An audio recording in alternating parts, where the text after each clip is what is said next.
Time once again to take a look at what's happening within this market trade today. I'm Susan Littlefield. Joining us, Mike Zuzolo. Mike is with Global Commodity Analytics. And I don't know about you, Mike, but I have no clue where the month of January went. And it's hard to believe we're talking market month end today. I agree. And I'm a little nervous about the month of February, Susan. We've got a lot of weather to deal with. Northern Hemisphere wheat, Southern Hemisphere row crops. We've got a cattle inventory report that's about 6 months late because we didn't get a July report. So these January numbers are going to be extra important up against these record high prices that we've seen.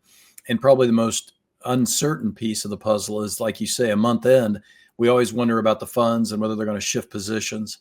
This month, we have to really kind of contend with and deal with the tariff threats on February 1st between the United States and Canada and the United States and Mexico, whether those threats actually become a reality and how the markets, especially the currency markets and the commodities, react to that or don't react if it doesn't happen.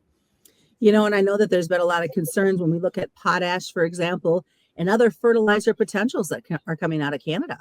It's a very wide scope that we have to deal with. I've been brushing up on ethanol quite a bit because of Canada, brushing up on the commodities and the steel specifically for Mexico because of the supply chain that we have that's so integrated in our automotive industry. So it is hopefully not going to happen, and that the president sees that the Canadians and Mexicans have made enough headway on fentanyl and immigration that we can sidestep having to see these tariffs be put into place. And I'm going to talk more about ethanol with you later today during the channel Final Bell. But due to time, I want to talk about the cattle inventory report.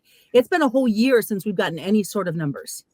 It has. And so the beef cow inventory number of 28.2 million head is what we got last year at this time. That's going to be, to me, the all important number. How much lower are we than that? And does it meet the fund expectations?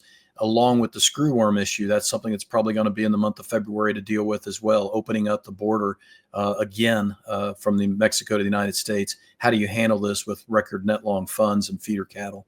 All right, folks, we're going to dive into that and a whole lot more with Mike Zuzolo later today during the channel Final Bell. And of course, you can pick it up as a podcast when you head over to ruralradionetwork.com if you don't happen to catch it live.